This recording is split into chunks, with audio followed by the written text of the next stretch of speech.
Hello guys, हमारा अभी चल रहा है चैप्टर, अभी खत्म नहीं हुआ है डीसी मोटर का। तो डीसी मोटर में हमने एक बार रिवीजन कर लेते हैं, याद दिला देते हैं कि इसका स्पीड कंट्रोल और स्टार्टर ये सब हमारे हो चुके हैं और इसमें जो लॉसेज वगैरह होते हैं वो भी हो चुके हैं। अब हमारा रह गया है, ये लास्ट है टॉपिक कैरेक्टरिस्टिक का। हर मोटर की एक कैरेक्टरिस्टिक अलग होती है। वैसे थोड़ा सा मैं आपको याद दिलाऊंगा कि जनरेटर की और इसकी कैरेक्टरिस्टिक लगभग सेम होती है। ठीक है, थोड़ा सा फर्क होता है बस, बाकी लगभग सेम होती है। तो कैरेक्टरिस्टिक में जो मेरा आज का टॉपिक है, characteristics of DC series motor. इसकी सीरीज मोटर की जो खास होती है कैरेक्टरिस्टिक, वो 3 होती हैं। किसके ऊपर अब आप देख रहे होंगे, आर्मेचर टॉर्क। टॉर्क जब बात आती है, हम आर्मेचर ना भी कहें तो टॉर्क तो हमें वहीं से मिलता है, आर्मेचर से ही। तो torque and armature current. Series motor में शुरू करने से पहले मैं आपको बता दूं, मैंने ये डायग्राम बनाया हुआ है। ये डायग्राम अब आपको रट गया होगा। इसका नाम ही सीरीज मोटर इसलिए है कि इसमें आर्मेचर और ये जो फील्ड कॉइल है, फील्ड कॉइल भी बोलते हैं इसे और सीरीज फील्ड कॉइल भी बोलते हैं, क्योंकि ये लगी होती है सीरीज में। ठीक है, तो ये इसका डायग्राम होता है, बहुत सिंपल डायग्राम होता है, क्योंकि दोनों चीजें सीरीज में होती हैं। इसकी आर्मेचर करंट और फील्ड करंट बिल्कुल दोनों सेम होती हैं, इसमें कोई फर्क नहीं होता। ठीक है, एक ही बात है। ओके, तो ये हमारी हो गई सीरीज मोटर। और सीरीज मोटर की जो कैरेक्टरिस्टिक है, टॉर्क वर्सेस आर्मेचर करंट।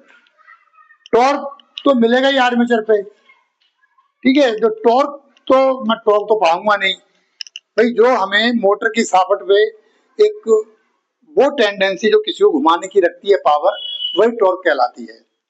तो मैं इसका प्रॉपर्टीज में इसमें आएंगी ये बातें कि भाई इसकी क्या क्या खासियत है और क्या नेगेटिव पॉइंट है सीरीज मोटर के। तो इसको सबसे बढ़िया तरीका है इसका, ये डायग्राम की जो कैरेक्टरिस्टिक है ये ड्रा करके। हर मशीन की अपनी एक कैरेक्टरिस्टिक आप ड्रा कर सकते हैं। तो हमारा जो पहला वाला है, number 1, torque and armature current, ये पहला वाला है। ठीक है, पहले वाले करंट में क्या है, टॉर्क और आर्मेचर में इसमें क्या होता है, इसमें ये जो मैंने लिखा है, ये एस पॉइंट लिखा है, ये मैंने, ये देखो यहाँ पे क्या है, ये है सैचुरेशन पॉइंट। एस क्या है, सैचुरेशन पॉइंट है, और ये सैचुरेशन के बाद का पॉइंट है। ओके, तो असल में इसकी इक्वेशन भी होती है। इक्वेशन अगर हम करें तो जैसे अब हमारा सीरीज ये है, मैं आपको पहले बता चुका हूँ, आर्मेचर करंट और फील्ड करंट दोनों सेम होती हैं क्योंकि वो सीरीज में है। ठीक है, जब आर्मेचर करंट बढ़ेगा तो हमारा फील्ड जो फील्ड कॉइल है, यानी कि सीरीज फील्ड करंट जो है वो भी बढ़ेगी। जब इसकी करंट बढ़ेगी तो इसमें पैदा होने वाला फ्लक्स भी बढ़ेगा, ये आप समझ लो। क्योंकि तो ये है हमारी, ये करंट है हमारी क्या, IA। बट इसमें जो है उसका नाम रख सकते हैं हम ISE, यानी कि फील्ड की सीरीज करंट। ठीक है, मगर ये दोनों बराबर हैं। अब आर्मेचर करंट, आर्मेचर करंट का मतलब लोड करंट, आप इसे लोड करंट भी कह सकते हैं। लोड बढ़ेगा यानी कि, तो यानी कि लोड बढ़ने का मतलब ये होता है कि आर्मेचर करंट बढ़ेगी। जब लोड बढ़ेगा तो हमारी क्या होगा, आर्मेचर करंट बढ़ेगी, और आर्मेचर करंट बढ़ने का मतलब ये है कि सीरीज कॉइल की जो करंट है वो भी बढ़ेगी। और जब वो बढ़ेगी तो क्या होगा, इसमें पैदा होने वाला फ्लक्स भी बढ़ेगा। आप ये समझ लो आप, यानी कि जो इसमें ये आर्मेचर करंट है, उसके साथ साथ हमारा क्या होगा, ये भी बढ़ेगा, ये फ्लक्स। और फ्लक्स क्या होता है आपको पता होना चाहिए कि इसमें एन बराबर जो होता है, एन इनवर्सली प्रोपोर्शनल आई ए, ये चीजें आप थोड़ा सा याद रखना। तो एन किसी की स्पीड है, एन इनवर्सली प्रोपोर्शनल आई ए, ठीक है, ये तो आपको पता होगा। लेकिन इसमें क्या है, टॉर्क में क्या होता है कि टॉर्क जो है इनवर्सली प्रोपोर्शनल किसके होता है, फाई, और ये देखो टॉर्क, आर्मेचर टॉर्क लिख रहा हूं मैं, इन प्रोपोर्शनल होता है ये किसके, फ्लक्स फाई और आई ए के। भाई आर्मेचर करंट बढ़ेगा तो क्या होगा, हमारा टॉर्क भी बढ़ेगा। ये चीज हम समझ सकते हैं इस डायग्राम से। देखो आर्मेचर जो टॉर्क है प्रोपोर्शनल किसके है, फ्लक्स के, फ्लक्स बढ़ेगा और तब भी हमारा टॉर्क बढ़ेगा, और आईए बढ़ेगा तब भी हमारा टॉर्क बढ़ रहा है। ध्यान से देखो, अगर ये हमारा क्या है, आर्मेचर करंट है, जब इधर बढ़ेगी तो धीरे धीरे हमारा क्या है, टॉर्क भी बढ़ रहा है। अच्छा, यहाँ पे एक चीज सोचने वाली बात है, हमारा फ्लक्स बढ़ रहा है और आर्मेचर भी बढ़ रहा है, यानी कि हम ऐसा लिख सकते हैं, टॉर्क प्रोपोर्शनल टू फाई और टॉर्क प्रोपोर्शनल टू आई ए, यानी कि आई ए फाई दोनों एक ही चीज है, बराबर है। तो हम इसे लिख सकते हैं, torque armature torque proportional to A I A square के, क्योंकि फाई और आई, फाई भी बढ़ रहा है यानी फ्लक्स भी बढ़ रहा है और आर्मेचर करंट भी बढ़ रही है, यानी कि जो हमारा टॉर्क बढ़ेगा वो कैसे बढ़ेगा, आर्मेचर करंट का स्क्वायर हो जाएगा। क्यों हो जाएगा, क्योंकि स्टार्टिंग में ये देखो यहाँ से आर्मेचर करंट बढ़ रही है तो फ्लक्स भी बढ़ रहा है, डबल काम हो रहा है। डबल काम होने का मतलब ये है, हमारा ये जो टॉर्क है, जो इसका ग्राफ आएगा वो कैसे आएगा, थोड़ा पैराबोलिक आएगा।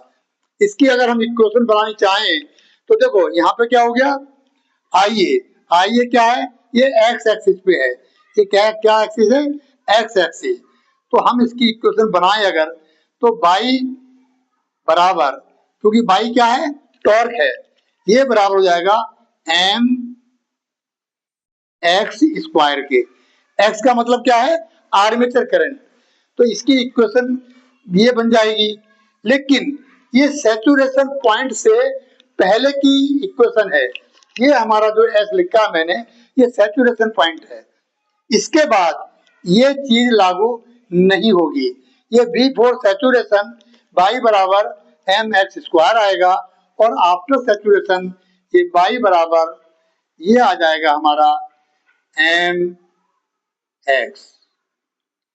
अच्छा, आप लोग सोच रहे होंगे इसमें एम क्या मुसीबत है, एम बेटा क्या है, ये एक स्थिरांक बोलते हैं इसे हिंदी में, स्थिरांक है, ये कांस्टेंट होता है, ये कोई वैल्यू नहीं होती इसकी, ये डिपेंड करता है इसके कर्व के हालातों पे, कई चीजों पर डिपेंड करता है, पर ये बदलने वाली चीज नहीं होती। एम क्या होता है, एक कांस्टेंट कांस्टेंट होता है, ठीक है, हिंदी में इसे स्थिरांक बोल देते हैं, ठीक है। तो सैचुरेशन आफ्टर सैचुरेशन बाई बराबर एम एक्स, और बिफोर सैचुरेशन बाई बराबर एम एक्स स्क्वायर के, इसीलिए ये जो हमारा कर्व आया है ये पैराबोलिक है, देख रहे हैं आप। उसके बाद क्या होता है, जो फ्लक्स है, फ्लक्स हमारा कांस्टेंट हो जाता है, फिर आर्मेचर करंट बढ़ने से फ्लक्स नहीं बढ़ता। अरे भाई, ये जो हमारी कॉइल है इसकी भी अपनी एक लिमिट है, कितना करंट बढ़ाओगे, कितना बढ़ेगा, एक धीरे धीरे जब आर्मेचर करंट हमारी बढ़ती है ना, तो एक पॉइंट पे आकर के फिर हमारा फ्लक्स बढ़ना बंद हो जाता है, और जब फ्लक्स बढ़ना बंद हो गया तो खाली आईए तो रह गया। हमने कहा था ना यहाँ पे देखो ये वाला पॉइंट, क्योंकि torque proportional to flux into I A K है। अब ये तो फ्लक्स तो हमारा बढ़ ही नहीं रहा, खाली आई ए रह गया, इसलिए यहाँ पे बाई इक्वल टू क्या हो गया, एम एक्स। बाई का मतलब है हमारा टॉर्क। आप आपने ग्राफ खींचे होंगे, ये वर्टिकल बाई होता है और हॉरिजॉन्टल एक्स होता है। तो एक्स पे क्या हमारी आर्मेचर करंट है और वर्टिकल बाई पे क्या है हमारी टॉर्क है। ओके, तो ये हमारा इस तरीके से ये होता था हमारा पहला टॉर्क वर्सेस आर्मेचर करंट। इसके बीच जो ग्राफ है, हमें ग्राफ खींचने से बहुत सारी बातें बिना लिखे क्लियर हो जाती हैं।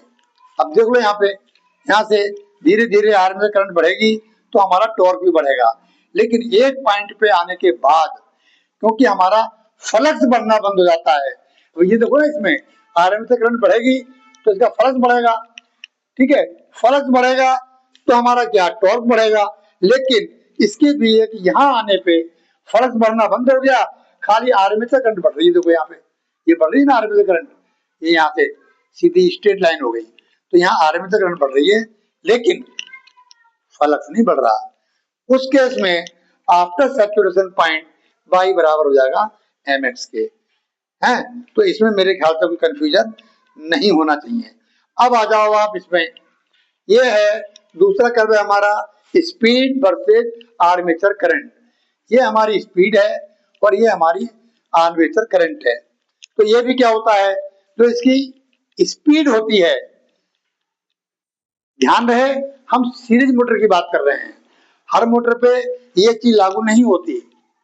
सीरीज मोटर में क्या होता है, जो स्पीड है वो inversely proportional to armature current होती है। देखो ये वाली क्या होती है, ये आर्मेचर करंट के इनवर्सली प्रोपोर्शनल होती है, यानी कि आर्मेचर करंट जब कम होगी तो क्या होगा, स्पीड ज्यादा होगी। हम ग्राफ से समझ लेते हैं, ये देखो यहाँ पे आर्मेचर करंट यहाँ कम है तो स्पीड देखो मैक्सिमम है, और मैक्सिमम में कितनी, इनफिनिट होती है। कितनी होती है, इनफिनिट, क्योंकि जो स्पीड है हमारी आर्मेचर करंट के इनवर्सली प्रोपोर्शनल है। यानी कि ये जो हमारी स्पीड, मैं बता दूं आपको जरा इनवर्सली। अब मान लो हमारी जो आर्मेचर करंट है यहां मान लो जीरो पे, ये जीरो है, तो आपको सबको पता होगा 1/0 को अगर हम कैलकुलेट करें तो क्या आता है, इनफिनिट आता है। पता है आपको 1/0 इक्वल टू इनफिनिट, यानी कि इसकी स्पीड आई है, जीरो का मतलब है विदाउट लोड, उसमें कोई लोड ही नहीं है। लोड नहीं है तभी तो हमारी आर्मेचर करंट जीरो हो गई, और जीरो होने से क्या हो गया, इसकी स्पीड इनफिनिट हो गई। इसीलिए सीरीज मोटर को कभी भी लोड पर विदाउट लोड नहीं चलानी चाहिए। इसमें हमेशा इसका एप्लीकेशन भी यही होता है, इसका इस्तेमाल वहां करते हैं जहां हर समय इसके ऊपर लोड रहता है। एग्जाम्पल दूं, जैसे हमारी लिफ्ट हो गई, आज आप लोग मेट्रो में सब चलते होंगे, एलिवेटर हो गए, हर समय लोड रहता है उसके ऊपर, ठीक है ना। और हाँ, इसकी खासियत क्या है, स्टार्टिंग टॉर्क बड़ा हाई होता है, कितना भी लोड डाल दो उसे घुमा ही देगी, और जब घूमेगी तो धीरे धीरे क्या होता है, जब टॉर्क हमारा, ये देखो आर्मेचर करंट बढ़ती है तो हमारा टॉर्क भी बढ़ेगा, क्योंकि उसके ऊपर तो लोड पड़ा हुआ है पहले से ही। एकदम आर्मेचर करंट बढ़ेगी तो हमारा टॉर्क भी बढ़ेगा। लेकिन एक टाइम पे जाकर के क्या होता है, इसकी स्पीड देखो, ये तीसरे वाले पार्ट में पता लगेगा, स्पीड और टॉर्क के बीच में संबंध। जब हमारी टॉर्क कम होता है तो स्पीड हमारी बहुत ज्यादा होती है, और जैसे जैसे टॉर्क बढ़ेगा स्पीड हमारी कम होने लगती है। समझ आ गई बात। स्पीड और टॉर्क का एग्जांपल मैं आपको दूंगा बिल्कुल आपके अंदाज में। हर किसी बच्चे ने कभी ना कभी मोटरसाइकिल चलाई होगी, नहीं चलाई होगी तो चलाएंगे। कई बार हम देखते हैं कि कहीं कोई चढ़ाई आ गई, अब वो पहले गियर में गाड़ी नहीं उठ रही है, तो हम क्या करते हैं पता है, उसका क्लच दबाते हैं और एक्सीलेटर हुर हुर करके दबाते हैं, जब खूब सारी स्पीड होती है फिर हम क्लच छोड़ते हैं तो एकदम गाड़ी आगे को भाग जाती है। ऐसा क्यों होता है? क्योंकि स्पीड बढ़ेगी, समझे ना, तो टॉर्क ऑटोमेटिक, मैं इसकी बात नहीं कर रहा, ये सीरीज मोटर की बात नहीं कर रहा, जनरली बता रहा हूं, हर मशीन में स्पीड बढ़ती है तो टॉर्क भी बढ़ता है, ठीक है ना। स्पीड बढ़ेगी तो टॉर्क भी बढ़ेगा, तो इसलिए स्पीड डिपेंड करती है टॉर्क के ऊपर, या टॉर्क डिपेंड करता है स्पीड के ऊपर। तो ये हमने बना दिया। तो इसकी जो मोटर का इस्तेमाल है हम कहाँ करते हैं? जहां हर समय इसके ऊपर लोड रहता है, हम जहां लोड का ध्यान रखते हैं, स्पीड का नहीं। स्पीड तो धीरे धीरे कम हो जाएगी, धीरे धीरे स्पीड क्या होती है, कम हो जाती है। ये हम पता करेंगे कहां से? स्पीड और आर्मेचर करंट के बीच में रिलेशन से। ये देखो, आर्मेचर करंट यह जीरो हुई, स्पीड हाई हो गई, और जैसे ही हमारी आर्मेचर करंट बढ़ी स्पीड हमारी कम होने लगी। जैसे इस पे और लोड पड़ेगा तो क्या होगा, आर्मेचर जो हमारी स्पीड है और कम हो जाएगी, लेकिन एक पॉइंट पे आकर के वो कांस्टेंट हो जाती है। इसीलिए जहां हमें स्पीड की नहीं, टॉर्क की रिक्वायरमेंट होती है, वहां हम डीसी सीरीज मोटर का इस्तेमाल करते हैं। ठीक है, तो तीन हमारे ये बन गई हैं डायग्राम, और इनसे मेरे ख्याल से आपकी सारी प्रॉब्लम दूर हो जाएगी। अगर आपने ये डायग्राम बना लिए, ग्राफ, तो आप पूरी कॉपी भर देंगे, कम पड़ जाएंगी कॉपी, क्योंकि एक एक चीज सारी कुछ तो इसमें मेंशन हो रखा है। जैसे देखो, आर्मेचर करंट और स्पीड के बीच रिलेशन, स्पीड और टॉर्क के बीच रिलेशन, टॉर्क और आर्मेचर करंट के बीच रिलेशन। ठीक है, तो अगर आपके ग्राफ क्लियर है तो फिर आपको थ्योरी लिखने की मतलब कोई सोचने की जरूरत नहीं है, बहुत सारी चीजें आप लिख सकते हो, आप इससे डेफिनेशन भी बना सकते हो। ओके, तो मैं जो आज का हमारा टॉपिक था characteristic of DC series motor, जो हमने तीन तरह की कैरेक्टरिस्टिक ड्रा किए हैं। अब जो नेक्स्ट टॉपिक रहेगा हमारा वो डीसी शंट मोटर की कैरेक्टरिस्टिक ड्रा करेंगे हम, और उसके एप्लीकेशन क्या होंगे, उसकी क्या क्या खासियत होंगी, और हमें डीसी शंट मोटर क्यों बनानी पड़ी, ऐसे ही डीसी कंपाउंड। आपको ये जो ग्राफ बनाए हमने इस पे ध्यान देना है। अगर ये आपके क्लियर हो गए तो सब कुछ क्लियर हो गया, इसमें कुछ छुपा हुआ नहीं है। इसमें अगर आप लड़खड़ा गए तो फिर आपको कुछ इसका मतलब नॉलेज के बारे में है ही नहीं।